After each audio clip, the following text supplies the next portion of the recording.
Hello student, আজকে আমরা দশম শ্রেণীর গণিতের চতুর্থ অধ্যায় দ্যাট মিন্স আয়তঘনের কোয়েশ্চেন করব। আজকে আমরা কোয়েশ্চেন নাম্বার 11 থেকে স্টার্ট করছি।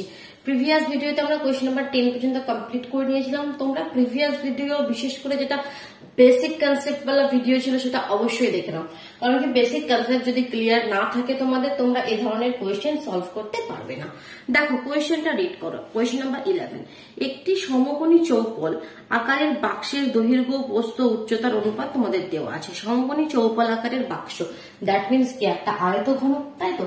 আয়তঘন কি থেকে তৈরি হয় আমরা বলেছি, এই যেটা আমরা জানি আয়তক্ষেত্র, দ্যাট মিন্স 2D তে 2 ডাইমেনশনাল ফিগার। তো এটাই যখন 3D তে আসে দ্যাট মিন্স এর সঙ্গে যখন উচ্চতা যুক্ত হয় তখন সেটা হয় আমাদের আয়ত ঘন, তখন সেটা হয় আমাদের আয়তঘন। আয়তক্ষেত্রটাই হয়ে যায় আয়তঘন। এটা একটা 3 ডাইমেনশনাল ফিগার। তো দ্যাট মিন্স এখানে এর একটা থাকে লেন্থ, দ্যাট মিন্স দৈর্ঘ্য, প্রস্থ, প্রস্থকে আমরা বি বলি, আর উচ্চতাকে আমরা হাইট বলি। তো দেখো এখানে কি বলছে, যেমন আমাদের বাক্স হয়, জুতোর বাক্স, ফোনের বাক্স, তো কি হয় দৈর্ঘ্য, প্রস্থ, উচ্চতা তিনটে জিনিস থাকে। তো এখানে দৈর্ঘ্য, প্রস্থ, উচ্চতার অনুপাত বলে দিয়েছে। একটা বলছে 3:2:1। তো এটাকে আমরা ধরে নেবো যখন কোয়েশ্চেনটি করবো কি এটা 3x, দৈর্ঘ্যটা, প্রস্থটা 2x, আর এটা 1x মানে কি শুধু x, ঠিক আছে?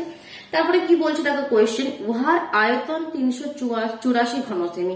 এই পুরো বাক্সটার আয়তন, আয়তন মানে কি বলেছি ভালোভাবে, খুব ভালোভাবে বুঝিয়ে দিয়েছি প্রিভিয়াস ভিডিওতে। তোমরা জানো আয়তন মানে কি, মানে কোনো বক্স রয়েছে তোমার কাছে, যেমন একটা ফোনের বাক্স বা জুতোর বাক্স, যে কোনো বাক্সর মধ্যে কতটা জায়গা রয়েছে, ওই বাক্সটার মধ্যে তুমি যদি কোনো লিকুইড রাখো, দুধ রাখো, জল রাখো, যাই কিছু রাখো, তো সেটার কত আয়তন, সেটা হচ্ছে আয়তন। মানে এই কোনো বাক্সের মধ্যে কত জায়গা রয়েছে। আর ক্ষেত্রফল মানে কি তার চারিপাশে কত জায়গা রয়েছে সেগুলো, তার যে উপরের যে সাইড গুলো সেগুলো। তো তার আয়তন তোমাকে বলে দিয়েছে কত, 384 ঘন সেমি। এটাও তোমাকে বলে দিয়েছে কি ভলিউম। আয়তন মানে কি ভলিউম, ঘন সেমি মানে কি সেন্টিমিটার কিউব। যারা ইংলিশ মিডিয়ামে পড়ো তারা এভাবে সেগুলো লিখবে কি volume is equal two 384 centimetre cube. ঘন সেমি আর সেন্টিমিটার কিউব কতার মানে কি একই। এবার কি বলছে দেখো, বলছি বাক্সটির সমগ্র তলের ক্ষেত্রফল কত হিসাব করে লিখি। আয়তন বলে দিয়েছে, এই রিলেশন দিয়ে দিয়েছে, ক্ষেত্রফল তোমাদেরকে বের করতে হবে। তাহলে সবার প্রথমে দেখো, তাহলে সবার প্রথমে তো আমরা ধরে নেবো কি, ধরি বাক্সের দৈর্ঘ্য, প্রস্থ, উচ্চতা, এটা ধরে নেবো। তাহলে ধরি বাক্সের দৈর্ঘ্য ইজ ইকুয়াল টু 3x, সেন্টিমিটারে আছে কোয়েশ্চেন, সেন্টিমিটার।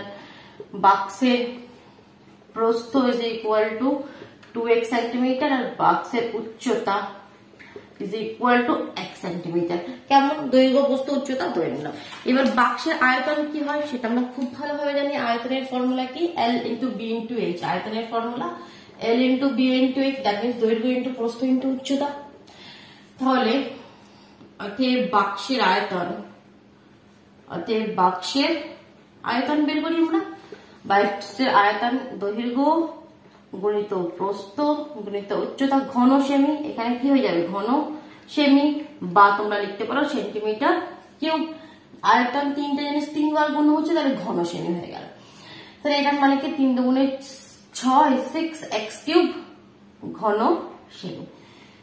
এটাতে এর আয়তন আবার বইয়ে বলে দিয়েছে এই বাক্সের আয়তন 384। তাহলে প্রশ্ন অনুসারে আমরা কি লিখতে পারি, প্রশ্ন অনুসারে আমরা লিখতে পারি, যদি আমি সাইডে লিখি, এটা সাফ করে দিচ্ছি।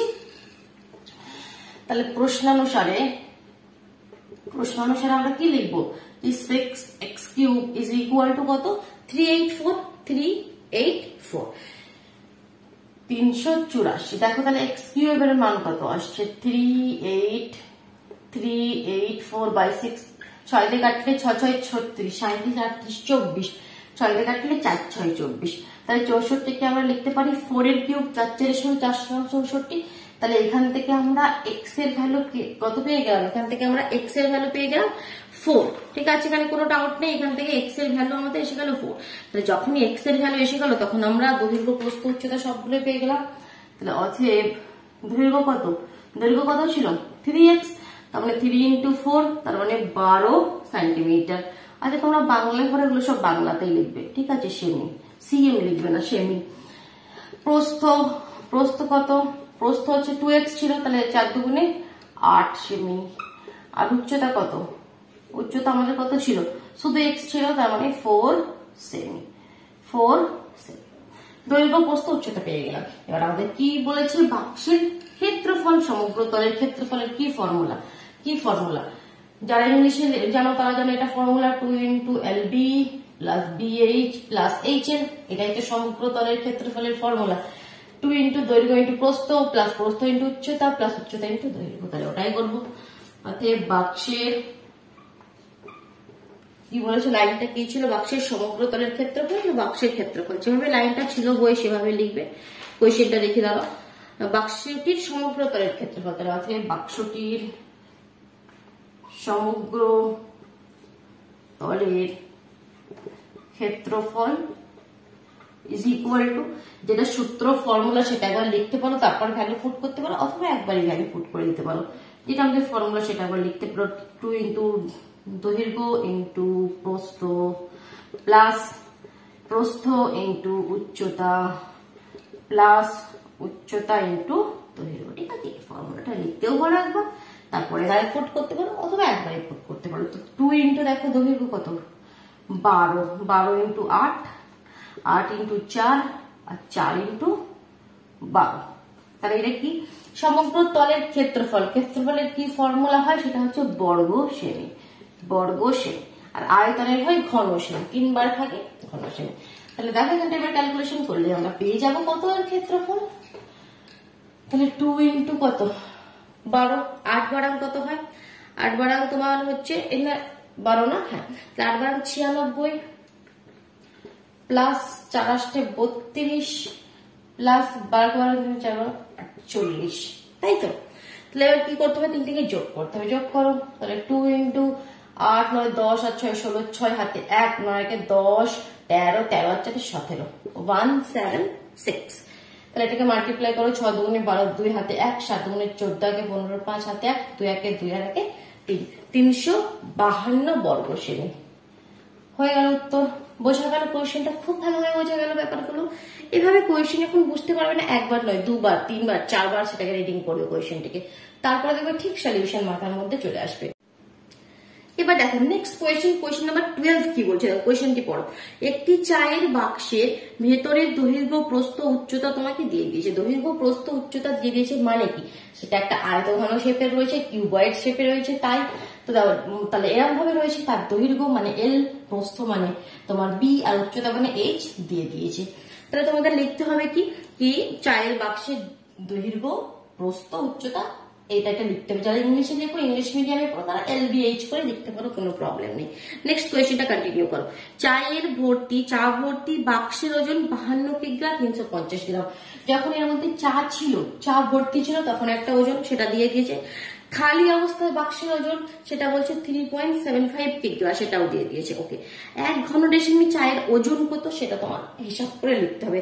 তাহলে প্রথমে দেখো চা ভর্তি বাক্সের ওজন, যখন এর মধ্যে চা ভর্তি ছিল সেটা কত বলছে, কি চা ভর্তি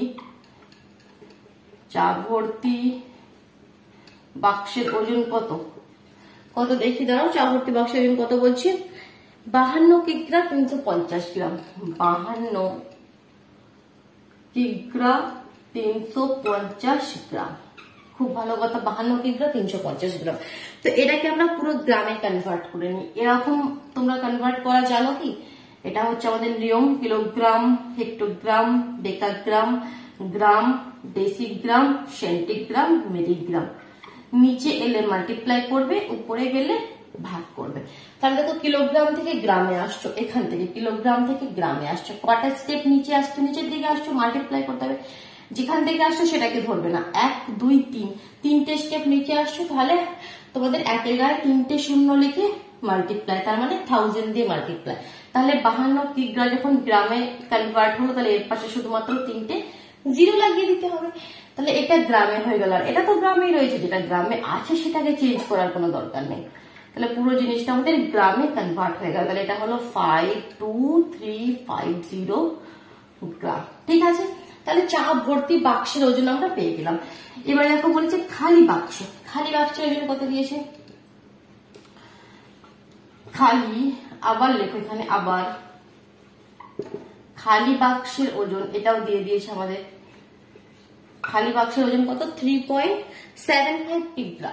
3.75 কেজি। অর্থাৎ এটাও গ্রামে চেঞ্জ করো, 3টে জিরো লাগবে, তাহলে 375, একটা দুটো 3টে জিরো, দুটো সংখ্যা আগে পয়েন্ট, দুটো সংখ্যা আগে পয়েন্ট এখানে, তাহলে এই জিরো দুটো ক্যান্সেল হয়ে যাবে, এটাও আমাদের গ্রামে চেঞ্জ হয়ে গেল। তারপরে 3750 গ্রাম দ্বারা। ঠিক আছে, তাহলে এতটা ক্লিয়ার হলো। চা ভর্তি বাক্সের ওজন, খালি বাক্সের ওজন, তাহলে এখান থেকে আমরা চায়ের ওজন পেয়ে যাবো। দেখো একবার পুরো বাক্স চা সব নিয়ে ওজন আছে, আবার শুধু বাক্স, তাহলে পুরোটা থেকে শুধু খালি বাক্সের ওজনটা যদি মাইনাস করে দিই, তাহলে আমরা কি চায়ের ওজনটা পেয়ে যাবো না? তাহলে এখান থেকে অতএব চায়ের ওজনটা বের করে নেবো। অতএব চায়ের ওজন কত হবে দেখো, তাহলে 52350 থেকে 3750 এটা মাইনাস করে নেবো, বাস। আবার কি, তাহলে এটা মাইনাস করে দিলে আমাদের অ্যান্সার কত আসবে? 48600, 48600 গ্রাম। ঠিক আছে, এটা হচ্ছে আমাদের চায়ের ওজন। তাহলে এটা কত চায়ের ওজন, যেটা এই বাক্সের আয়তন, এই বাক্সের আয়তনটা বের করি, তাহলে সেই বাক্সের আয়তন একটা যা কিছু বেরোবে কি, এত ঘন ডেসিমি। ঠিক আছে, বেরোবে তো, তাহলে এত ঘন ডেসিমি চায়ের ওজন এত গ্রাম, সেখান থেকে তোমাদের 1 ঘন ডেসিমি, কোয়েশ্চেনে বলছে 1 ঘন ডেসিমি চায়ের ওজন কত সেটা বের করো। তাহলে এবার আমরা বের করছি কি, আমাদের চা বাক্সের আয়তন বের করি। আয়তনের ফর্মুলা তোমরা জানো, L × B × H। চায়ের বাক্সের আয়তন বের করি। আয়তন কত হবে বলো, দৈর্ঘ্য ইন্টু প্রস্থ ইন্টু উচ্চতা, তাহলে 7.5 × 6 × 5.4 ঘন ডেসিমি। ডেসিমিতে ব্যাপারগুলো রয়েছে, তাহলে সবই তোমরা ডেসিমিতে লিখবে, ঘন ডেসিমি। তাহলে এটা মাল্টিপ্লাই করলে তোমরা পাবে দেখবে 243 ঘন ডেসিমি, 243 ঘন ডেসিমি। তাহলে দেখো 243 ঘন ডেসিমি চায়ের ওজন এত গ্রাম, তাহলে 1 ডেসিমি চায়ের ওজন কত হবে, শুধুমাত্র ডিভাইড করে দিতে হবে। অতএব 1 ঘন ডেসিমি চায়ের ওজন কত হবে, দেখো টোটাল ওজন কত, 48600, তার থেকে আমরা ডিভাইড করে দেবো 243 দিয়ে, বাস এত গ্রাম। তাহলে কত হবে দেখো, 2 দিয়ে একদম 2 দিয়ে চলে আসে। দেখো এটা যদি আমরা 2 দিয়ে গুণ করে দিই, 3 দুগুণে 6, 4 দুগুণে 8, আর 2 দুগুণে 4, তাহলে এটা একদম 2 হয়ে যাবে, দুটো 0, তাহলে অ্যান্সার হয়ে যাবে 200 গ্রাম। ঠিক আছে, অ্যান্সার হয়ে যাবে 200 গ্রাম। বোঝা গেল? আশা করি খুব ভালোভাবে কনসেপ্টটা ক্লিয়ার করতে পারলে। তাহলে ভিডিওটিকে ফটাফট লাইক করে দাও, আর চ্যানেলে নতুন হয়ে থাকলে চ্যানেলটি সাবস্ক্রাইব করে বেল আইকনটি প্রেস করে নাও, কেমন, তবেই তোমরা নোটিফিকেশন পাবে। দেখো চলো নেক্সট কোয়েশ্চেন কি বলছে। একটি বর্গাকার ভূমি বিশিষ্ট পিতলের প্লেটের দৈর্ঘ্য, আচ্ছা একটা পিতলের প্লেট রয়েছে যার ভূমিটা রয়েছে বর্গাকার। আচ্ছা ঠিক আছে, দেখি কি বর্গাকার প্লেট রয়েছে, কি করা যায় সেই প্লেটে, কি খাওয়া যায় দেখছি। দেখো একটু সাফ করে সুন্দর করে কোয়েশ্চেন নাম্বারটা দিই, তারপরে দেখছি। ঠিক আছে, একটি বর্গাকার ভূমি বিশিষ্ট পিতলের প্লেটের দৈর্ঘ্য দিয়েছে x আর বেধ দিয়েছে 1 মিলিমিটার। তো এখানটা আগে প্লেটটার ফিগারটা কেমন সেটা ক্লিয়ার করো। বর্গাকার ভূমি বিশিষ্ট মানে নিচে যে প্লেটের নিচের পার্টটা যে না, সেটা কি বলছে, মানে প্লেটটা এইভাবে, যেমন আমাদের একটা ঘনক হয়, এই তো আমাদের একটা বর্গ, বর্গ কি হয়, বর্গর কি হয়, বর্গর কি হয়, 4টে বাহুই সমান, সব 4টে সাইডই সমান, তাই তো। তো প্লেটটা এইভাবে, মানে যার নিচেটা না এরকম, মানে যেমন আমাদের ঘনক হয়, ঘনকের মতনই শেপটা, এটা ঠিক নয়, আমি এটা বোঝানোর জন্য বলছি, ঘনকের মতনই শেপ, যার দৈর্ঘ্যটাও এক্স বলছে, প্রস্থটাও এক্স বলছে, কিন্তু উচ্চতাটা যেটা বেধটা, এটা বলছে বেধটা, সেটা বলছে 1 মিলিমিটার, মানে এইচটা যেটা সেটা বলছে 1 মিলিমিটার, মিলিমিটার। ঠিক আছে, এটা ফিগারটা কিন্তু আমাদের একটু আলাদা হয়েছে, কিন্তু মানে ব্যাপারটা বলছে এটা। এরকম ভাবে একটা প্লেট আছে যার এল তো এক্স, যার বি ও এক্স, যার এইচ 1 mm। ঠিক আছে, এগুলো সেন্টিমিটারে আছে, তাই তো, এক্স এগুলো সেন্টিমিটারে আছে এভাবে। এবার কি বলছে, সেই প্লেটটির ওজন তোমাকে দিয়ে দিয়েছে, এই যে প্লেটটি আছে এই প্লেটটার ওজন কত বলছে দেখো, 4725 গ্রাম প্লেটটার ওজন তোমাকে দিয়ে দিল। বললো 1 ঘন সেমি পিতলের ওজনও তোমাকে দিয়ে দিয়েছে, 1 ঘন সেমি, এই প্লেটটা কিসের, পিতলের তৈরি প্লেট, তো 1 ঘন সেমি পিতলের ওজনও তোমাকে দিয়ে দিয়েছে 8.4 গ্রাম। 1 ঘন সেন্টিমিটার পিতলের ওজন কত বলছে, 8.4 কত গ্রাম, গ্রামে দিয়েছে 8.4 গ্রাম। কোয়েশ্চেন বলছে এই যে এক্স, একটা আননোন ভ্যালু রয়েছে এক্স, তার মান হিসাব করে লিখি। ঠিক আছে, তাহলে দেখো সবার প্রথমে আমরা কি বের করবো, বর্গাকার ভূমি বিশিষ্ট পিতলের প্লেটের আমরা আয়তন বের করবো। আয়তনের কি ফর্মুলা, L × B × H। তাহলে আমরা কি লিখবো, বর্গাকার, যেটা দেওয়া আছে বইতে তোমাদের, বর্গাকার ভূমি বিশিষ্ট, বর্গাকার ভূমি বিশিষ্ট, বানানটা ভুল লিখছি, বর্গাকার ভূমি বিশিষ্ট প্লেটটির আয়তন বের করছি। দেখো আয়তনের কি formula, L into B into H, দৈর্ঘ্য ইন্টু প্রস্থ ইন্টু উচ্চতা। তাহলে দৈর্ঘ্য কত x, প্রস্থ তো x, আর উচ্চতা কত 1 মিলিমিটার। মিলিমিটার থেকে তোমাদের কিসে চেঞ্জ করতে হবে, সেন্টিমিটার, কিন্তু কেন কি সব জিনিস সেন্টিমিটার রয়েছে। তাহলে 1/10 সেন্টিমিটার। কিভাবে হবে, ওই যে ফর্মুলা এভাবেই হবে, kilometre, hectometre, decametre, metre, decimetre, centimetre, millimetre. তাহলে তোমাদের যাচ্ছ মিলিমিটার থেকে সেন্টিমিটার, মিলিমিটার থেকে সেন্টিমিটার উপরে যাচ্ছ, কটা স্টেপ, একটা স্টেপ, এটা তো কাউন্ট করবে না একটা। তাহলে তোমার 10 দিয়ে ভাগ করতে হবে, যার জন্য ভাগ করলাম, উপরে গেলে ভাগ, নিচে গেলে গুণ। তাহলে এটার মানে হলো x²/10 ঘন সেমি। আয়তন মানে কি, ঘন সেমি। যারা ইংলিশ মিডিয়ামে পড়ো তারা সেন্টিমিটার কিউবও লিখতে পারো, ঠিক আছে, ঘন সেমি। তাহলে এবার দেখো এই তোমাদের বইতে দেওয়া রয়েছে 1 ঘন সেমি পিতলের ওজন তোমাকে দিয়ে দিয়েছে। 1 ঘন সেমি পিতলের ওজন বলছে 8.4 গ্রাম, এটা দিয়ে দিয়েছে। তাহলে এত ঘন সেমি পিতলের ওজন কত, মানে এর মধ্যে যে পিতলটা রয়েছে তার ওজনটা আমরা বের করে নিই, কেমন। তাহলে 1 ঘন সেমি পিতলের ওজন দেওয়া আছে কি, 1 ঘন সেমি, যেটা বইয়ে দেওয়া আছে 1 ঘন সেমি পিতলের ওজন, সেটা পুরো লাইন লিখবে 8.4 গ্রাম। তাহলে অতএব কত আমরা বের করেছি, x²/10 ঘন সেমি পিতলের ওজন কত হবে, 8.4 ইন্টু x²/10 গ্রাম। আর আবার বইয়েতেই দেওয়া আছে কি, ওই প্লেটটির ওজন কত, 4725 গ্রাম। তাহলে এখান থেকে একটা আমরা ওজন বের করলাম, আবার একটা বইয়ে দেওয়া আছে 4725 গ্রাম, তাহলে দুটো জিনিস এক। তাহলে আমরা এখানে প্রশ্ন অনুসারে করে দেবো। যদি একবারে কোয়েশ্চেনটা বুঝতে না পারো, ভিডিওটা আবার ব্যাকে যাও, ব্যাকে গিয়ে কোয়েশ্চেনটা আবার দেখো, ঠিক আছে। হয়তো এগুলো একটু ওয়ার্ড প্রবলেম, তো অনেকের ক্ষেত্রে এগুলো বুঝতে একটু অসুবিধা হয়। তো একটা কোয়েশ্চেনকে একবার না হলে দুবার দেখো, দুবার না হলে 3বার দেখো, যতবার না বুঝতে পারবে ততবার রিপিট করো, কোয়েশ্চেনটা দেখবে একসময় ঠিক ব্যাপারটা ক্লিয়ার হয়ে যাবে। তাহলে প্রশ্ন অনুসারে আমরা কি লিখতে পারি, প্রশ্ন অনুসারে লিখতে পারি, দেখো একটা ওজন আমরা এখান থেকে বের করলাম 8.4 ইন্টু x²/10, আর একটা ওজন বইয়ে দেওয়া আছে। দুটো জিনিসই সেম, দুটো জিনিসই কি সেম। তাহলে এখান থেকে আমরা x² এর ভ্যালুটা এখান থেকে বের করে নিয়ে আসবো, সেখান থেকে আমাদের বেরোবে x এর ভ্যালু। তাহলে x² এর ভ্যালু কি হবে, দেখো x² কত হবে, 4725, 10 যাবে উপরে আর 8.4 আসবে নিচে, পয়েন্ট সরিয়ে দিলে উপরে আরেকটি 10। তাহলে এটা হচ্ছে আমাদের মোট জিনিস। তাহলে এটাকে একটু কাটাকুটি করি, এটাকে কাটাকুটি করলে কত পাবো, দেখো 2 দিয়ে 5, 2 দিয়ে 4, 2, এখানে 2 দিয়ে 5, 2 দিয়ে 2, 1, এটা 21 দিয়ে চলে যাবে কি দেখে দাও, 21 দিয়ে 21 থাকে 21, 21 দুগুণে 42, 43, 44, 45, 46, 47, হাতে 5 রয়েছে, 2 এর আগে বসালে 52, 21 দুগুণে তো 42, 3 21 বেশি হয়ে যাবে, তাহলে 21 দুগুণে 42 আবার যাবে 42, 52 থেকে 42 চলে গেলে 10, 5 এর আগে বসালে 105, তাহলে 21 কে দেখো 5 দিয়ে গুণ করলে হবে 5 একে 5, 5 দুগুণে 10, ইয়েস। তাহলে 225, যদি না পারো তোমরা আরো সুন্দরভাবে রাতে লিখে করো, তাহলে এটা কাটলে হবে 225, তাহলে 225 ইন্টু 5 ইন্টু 5 মাল্টিপ্লাই করলে হয় 5625, কত হয় 5625। তাহলে এটা x² এর ভ্যালু, তাহলে অতএব x এর ভ্যালু কত হবে, √5625। আমাকে তো চেয়েছে x এর ভ্যালু, তাই তো। তাহলে এটা তোমার x, তাহলে এটা √ওভার করলে কত হবে দেখো। তাহলে দেখো এটা রুটের বাইরে এলে যদি এভাবে তোমরা বুঝতে না পারো, তাহলে তোমাদের কি করতে হবে, এলসিএম এর হেল্প নিতে হবে। এলসিএম করো, 5 দিয়ে যাবে, 5 একে 5, 5 একে 5, 12, 5 দুগুণে 10, 5 5 25, দেখো একদিন 5 দিয়ে 5 2 যা 10, 12, 5 হলে 12, 5 দুগুণে 10, 25, 5 5 25। তাহলে আবার দেখো 5 দিয়ে 4 5 20, 5 5 25, 5 দিয়ে 5 9 45, 3 3 9, তাহলে 2 3 2 5 2 5, তাহলে একটা 5 একটা 5 একটা 3 বাইরে আসবে, একটা 5 একটা 5 একটা 3, তাহলে 5 5 25 আর 3 25 75। তাহলে x এর ভ্যালু কত হয়ে যাবে, 75। কোয়েশ্চেনটা কিসে ছিল, সেমিতে, তাহলে সেন্টিমিটার। অ্যান্সারটি বোঝা গেল।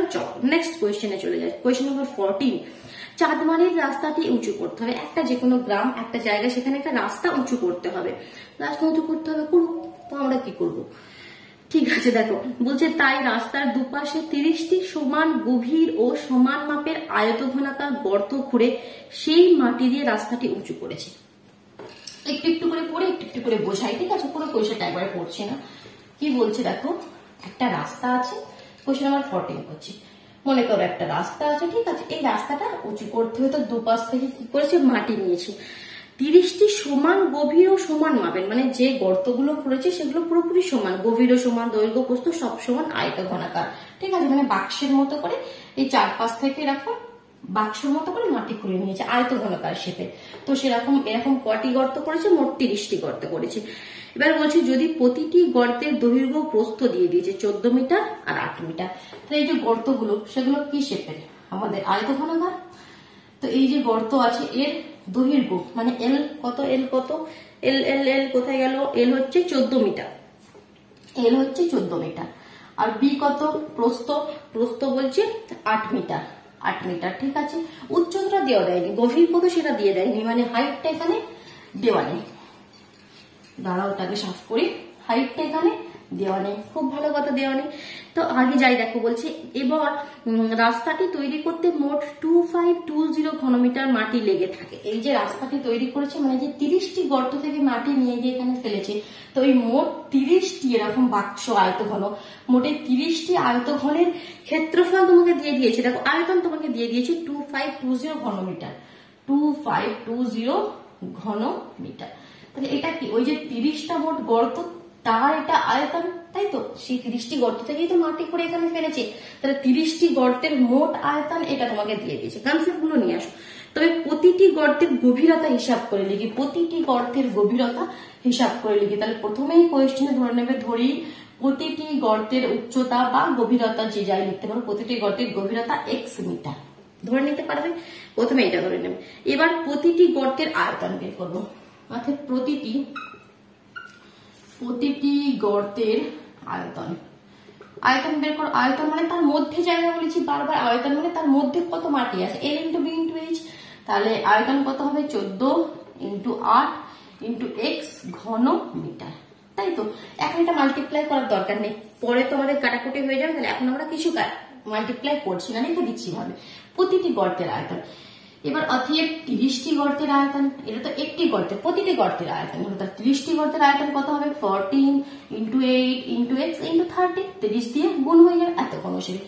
30টি গর্তের আয়তন এত, আবার বইয়ে বলে দিয়েছে 30টি গর্তের আয়তন এটা, এটাই তো 30টি গর্তের আয়তন, যত মাটি ফেলেছে সেটাই তো, এই যে 30টি গর্ত থেকেই তো মাটিটা করে ফেলেছে, ঠিক আছে। তাহলে এই দুটো সমান, তাহলে প্রশ্ন অনুসারে আমরা কি লিখতে পারবো, কনসেপ্ট গুলো খুব ভালোভাবে ক্লিয়ার করো, ঠিক আছে। আমার মেন উদ্দেশ্য সেটা কি, তোমাদেরকে কনসেপ্টটা খুব ভালো করে ক্লিয়ার করানো। তাহলে প্রশ্ন অনুসারে আমরা কি লিখবো, প্রশ্ন অনুসারে দেখো কি লিখতে পারি, যে 14 গুণা এক্স গুণা 8 গুণা এক্স ইন্টু 30, এটা হচ্ছে 2520। তাহলে এখান থেকে আমাদের চলে আসবে এক্স এর ভ্যালু, তাহলে 2520 নিচে আসবে 14 গুণিত 8 গুণিত 30, তাই তো। তাহলে এখান থেকে এবার আমাদের একটু মাল্টিপ্লাই করে সলভ করতে হবে, তাহলে আমাদের এখান থেকে আমরা এক্স এর ভ্যালুটা পেয়ে যাই। তাহলে সলভটা তোমরা নিজেরা করবে, না আমি করে দেবো, করে দিচ্ছি। দেখো 2 দিয়ে অথবা 5 দিয়ে করে দাও, একদম 5 6 30, 5 5 25, 0 4 5 20। এই কনসেপ্টটা জানো, 5 5 25 গেল। তারপরে যখন দুটো নাম্বার একসঙ্গে নিচ্ছ তাহলে একটা 0 লাগাতে হবে। শুধু যদি অনেকে এটা করে কি 5 5 25, 4 5 20, 54, তাহলে তখন সেটা ভুল হবে। প্রথমটা তো আমরা দুটো করতে পারি, তারপরে যদি দুটো নাম্বার একসাথে নিই একটা 0 তোমাকে লাগাতে হবে। এবার দেখো 2 দিয়ে করো, 3 দুগুণে 6, 2 দিয়ে 2 দুগুণে 4, 10, 5 দুগুণে 10, 2 দুগুণে 4 হলো।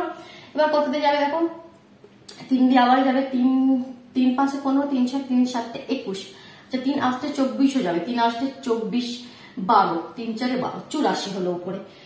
এবার দেখো কত দিয়ে 4 দিয়ে করে দিই, 4 দুগুণে 8, 4 দিয়ে 4 দুগুণে 8, 4 একে 4, আর কত 7 দিয়ে 7 দুগুণে 14, 3 7 21, তাহলে 3 এর 2 কত হলো 3/2।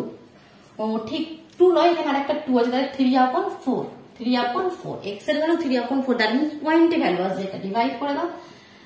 তাহলে পয়েন্ট লাগিয়ে 0 নিয়ে নিলাম 30, তাহলে 4 7 28, 2 পয়েন্টের জন্য আবার 0, 4 5 20, তাহলে 0.75 কি ছিল, ইউনিটটা কি ছিল, মিটারে ছিল, ইউনিটটা চেক করি, হ্যাঁ মিটারে ছিল ইউনিটটা, তাহলে এত মিটার অ্যান্সার হয়ে গেল। তাহলে তার উচ্চতাটা মানে গভীরতাটা গর্তে 0.75 মিটার। দেখো আরেকটি কোয়েশ্চেন করবো আজকের ভিডিওতে, সেটা হচ্ছে কোয়েশ্চেন নাম্বার 15। ঠিক আছে, বড় বড় কোয়েশ্চেন যার জন্য বেশি করে করছি না, ঠিক আছে, 5টি কোয়েশ্চেন করছি। দেখ, ঘনকাকৃতি একটি সম্পূর্ণ জলপূর্ণ চৌবাচ্চা থেকে, একটা চৌবাচ্চা আছে, সেই চৌবাচ্চার শেপটা কি, ওই আমাদের ঘনকাকৃতি মানে ঘনকের মতন, যার দৈর্ঘ্য প্রস্থ উচ্চতা সবই সমান, যার দৈর্ঘ্য প্রস্থ উচ্চতা সবই সমান। ঠিক আছে, এরকম চৌবাচ্চা তোমরা দেখেছো অনেকের বাড়িতেই থাকে। এই আমাদের চৌবাচ্চা ঘনকের মতন, তো সেই চৌবাচ্চাটি সম্পূর্ণ জলপূর্ণ চৌবাচ্চা থেকে সমানভাবে 64 বালতি জল তুলে নিলে। 64 বালতি জল তোলার কি দরকার ছিল? না জল তুলবো না কোয়েশ্চেনটা করতে হতো, জল তুলে ফেলেছে যখন কোয়েশ্চেন করতেই হবে। চলো, 64 বালতি জল তুলেছে, 64 বালতি জল তুলেছে, ঠিক আছে। এবার নেক্সট কি বলছে, চৌবাচ্চাটির 1/3 অংশ জলপূর্ণ থাকে, মানে 3 ভাগের 1 ভাগ আর জল আছে। টোটাল তো এটা যদি মনে করো, এটাকে যদি 3 ভাগে ভাগ করে দাও, তাহলে 1/3 মানে এটুকুনি জল আর আছে, এটুকুনি, ঠিক আছে, এটুকুনি আছে, এতটা জল বের করে নিয়েছে। 1/3 অংশ আর জল আছে, তাহলে কত বের করে নিয়েছে? 2/3 অংশ, তাই তো, 2 ভাগ বের করে নিয়েছে আর 1 ভাগ পড়ে আছে। এতটা ক্লিয়ার হলো। চৌবাচ্চাটি একটি ধারের দৈর্ঘ্য 1.2 মিটার। আচ্ছা, খুব ভালো, ধারের দৈর্ঘ্য দিয়ে দিয়েছে 1.2, মানে এর সব সাইডগুলো 1.2 মিটার দিয়ে দিয়েছে। প্রতিটি বালতিতে কত লিটার জল ধরে তা হিসাব করে লিখে, যে 64 বালতি জল তুলেছে, তো প্রতি বালতিতে কত লিটার জল। তাহলে প্রথমে তো আমরা কনসেপ্টটা নিয়ে আসবো, প্রথমে তো 64 বালতি যে জল তুলেছে, সেই 64 বালতি এই জল মানে কত লিটার জল, সেই জলের আয়তন আগে আমরা বের করি, তারপরে অন্য কিছুতে যাবো।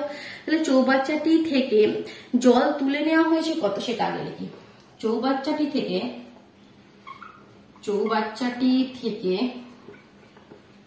জল তুলে নেওয়া হয়েছে কত, জল তুলে নেওয়া হয়েছে আমাদের বলেছে 1/3 অংশ আর আছে, তাহলে তুলে নেওয়া হয়েছে টোটালকে আমরা 1 যদি ধরে নিই, 1 মাইনাস 1/3 মানে যেটা বললাম এই 2/3 অংশ, এটা আলাদা জিনিস ছিল।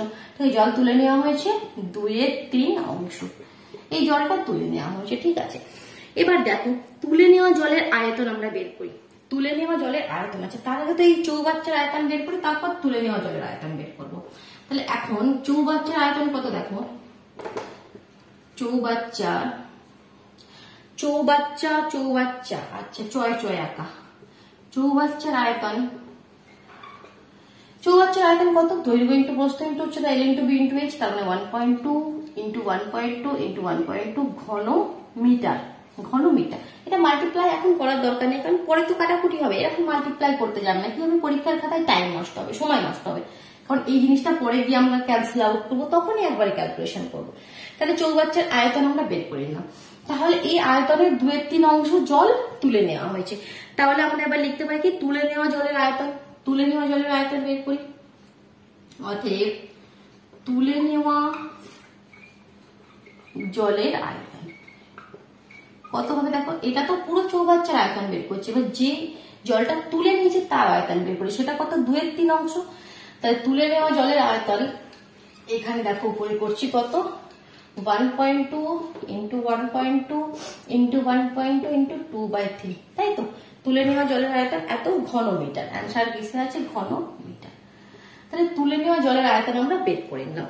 এবার দেখো, তাহলে এই যে তুলে নিয়েছি যে জলটা এত ঘন মিটার, এটাই মানে কি 64 বালতি জল, তাই তো, 64 বালতি জল মানেই তো এত ঘন মিটার জল। তাহলে 1 বালতি জল মানে কত ঘন মিটার জল, সেটা বের করি।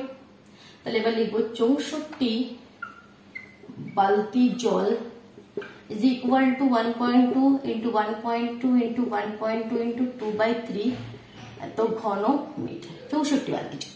তাহলে 1 বালতি জল কত হবে, 1.2 into 1.2 into 1.2 into 2/3 into 64, এত ঘন মিটার জল, এত ঘন মিটার। তাহলে এটা 3টে যদি পয়েন্ট সরিয়ে দাও, তাহলে নিচে হবে তোমাদের 1000। তাহলে এটা ক্যালকুলেশন করলে আমাদের কত অ্যান্সার আসবে, এটা ক্যালকুলেশন করে দেখি কত অ্যান্সার আসে, তবে আমরা বলতে পারবো। দেখি চলো, তাহলে দেখো প্রথমে কত দিয়ে কাটবে, এখানে 12 আছে, 2 দিয়ে করো 6, 2 দিয়ে 3 দুগুণে 6, 2 দুগুণে 4, এখানে 2 দিয়ে 2 একে 2, 6 দুগুণে 12। যেভাবে খুশি কাটবে দেখে অ্যান্সার সবার ক্ষেত্রে সেম আসবে। 2 দিয়ে 3 দুগুণে 6, 2 দিয়ে 8 দুগুণে 16, 12 আছে, 2 দিয়ে 6 দুগুণে 12, 4 দুগুণে 8, 4 দিয়ে 3 4 12, 3 3 কেটে গেল। এখানে কি যে 6, এখানে 2 দিয়ে 3 দুগুণে 6, 2 দিয়ে 5 দুগুণে 10, 500, আর কিছু যাবে না। তাহলে উপরে কত হলো দেখো, 3 into 3 9, আর নিচে হলো তোমাদের 500, নিচে হলো তোমাদের 500। তাহলে 1 বালতি জলের আয়তন কত, এত ঘন মিটার, এটা আমরা পেয়ে গেলাম। কিন্তু অ্যান্সার কি চেয়েছে আমাদের লিটার। তাহলে আমাদের লিটারে বের করতে হবে, এটা তো ঘন মিটারে হলো, লিটারে কনভার্ট করতে হবে। তাহলে ঘন মিটার থেকে লিটারে কনভার্ট করতে গেলে কি হবে, কারণ তোমাদের অ্যান্সারটি বলেছে কি বালতিতে কত লিটার জল ধরে প্রতিটি বালতিতে। তাহলে ঘনমিটার থেকে লিটারে কনভার্ট করতে গেলে আমাদের 1000 দিয়ে মাল্টিপ্লাই করতে হবে। তাহলে 9/500 ইন্টু 1000, ঠিক আছে, এটা আমাদের লিটারে কনভার্ট হবে। তাহলে এটা তোমরা মনে রাখবে কি ঘনমিটার থেকে লিটারে চেঞ্জ করতে গেলে 1000 দিয়ে গুণ করতে হয়। দুটো জিরো দেখো কেটে গেল, তাহলে কত হবে, 5 দিয়ে 5 দুগুণে 10, 9 দুগুণে 18 লিটার, 18 লিটার। কেমন বোঝা গেল অ্যান্সারটি? চল টাটা।